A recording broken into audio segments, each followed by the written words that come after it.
Well, the remnants of Hurricane Ike was blowing through Cincinnati. And this is the remnants of Tropical Depression Vince, with Kerry Collins getting the start and Chris Sims backing him up. And here's Kerry Collins to Brandon Jones, looking very comfortable. One of the best relief pitchers in the NFL. And then 5 plays later, Lendale White over the top.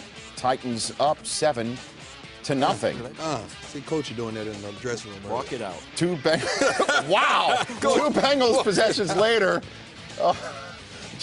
Carson Palmer to Chad Johnson. I don't know how to respond. Oh, you got that all day, Carson. You got 2 of the best receivers in the game. Get the ball to them. And then 4 plays later, Marvin Lewis is going to go for it on 4th and 1 instead of attempting the field goal in the wind, and Chris Perry makes it pay off.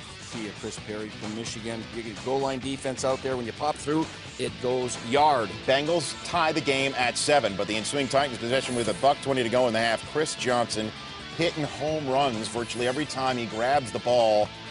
A 51-yard gain in which he puts the deke in Dukwe. Yeah, and this guy's a big play. I mean, just look at him. Quick feet, going straight downfield, not wasting any motion. Big play waiting to happen. And then 2 plays later, Collins to Justin Gage, and that's a big before the end of the half score for the Titans, responding to the Bengals score. 14-7, Tennessee at the half. 17-7 in the third quarter. Hold on! Back down the hatches. You know how hard it is to throw the ball on that stuff? Well, it's easy to punt it with at your back. One hard for Tennessee. Whoa. The greatest coffin corner punt ever. 70 yards down to the 2. Was that Ray Guy? Now here's Kyle Larson with the wind at his back, but boy. Keith Bullock at his front. Double thumper. Oh, boy. Bullock recovers the punt that he blocked himself in the end zone. He may go prime time. Take a look at this, Rich. Now, typically a punter's back 15 yards from the snapper, but when you're in a danger punt and you're backed up, you only have 10 yards right here. So the punter's got to 2-step this thing, Kyle Larson, not 3. Watch his first step. There's a little 1 jab, and he's going to take 2, and he's going to take 3, and he's getting very close to the block point. Here's Keith Bullock. There's the block right there because the punter's taken 3 steps, and he also recovers this thing for the Titans, 24-7 with the lead. And the Bengals offense struggled throughout much of the day. Cortland Finnegan picks off Carson Palmer. In the ensuing Bengals possession with 5:27 to go, it's Michael Griffin off the tip drill here. TJ Hushmanzada and Ocho Cinco combined for only 11 receptions and 129 yards in the first 2 games of the season. Yeah, Gotta find a way to keep him busy. As the Bengals fall to 0-2, the Titans sit atop the AFC South at 2-0. So,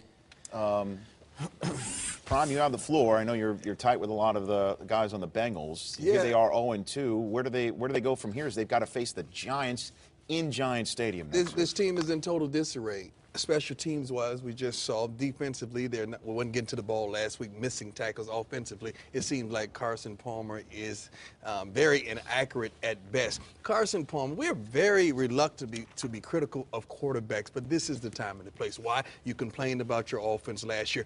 The entire offensive staff was fired. Now the offense is still having the luster performance. So what's the problem? It may be you. Because I seem to think you have 2 Pro Bowl receivers. You're not getting any. You got a running back who was pretty effective today, but you're still not getting the productivity offensively. So sooner or later, you got to look yourself in the mirror and start holding yourself accountable. Well, speaking of quarterbacks, I want to talk about Vince Young a little bit because I like this guy a lot, and I hate to see him throw this season away.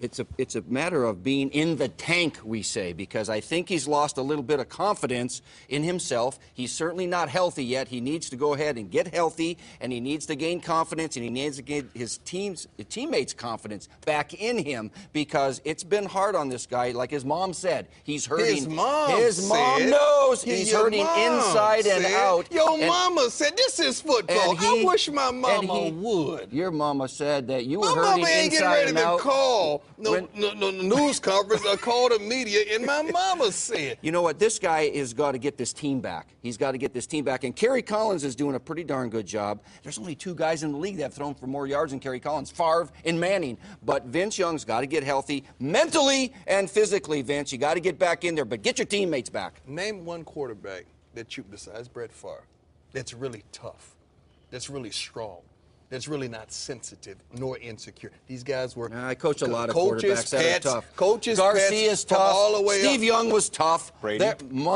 Brady? These are tough guys. They have thick skin. They don't let anything bother them. They listen to their mama, too. And if they say they're hurting inside, then they get it fixed. I admit one. The Tennessee Titans are 2-0 with all this mama and Vince Young stuff.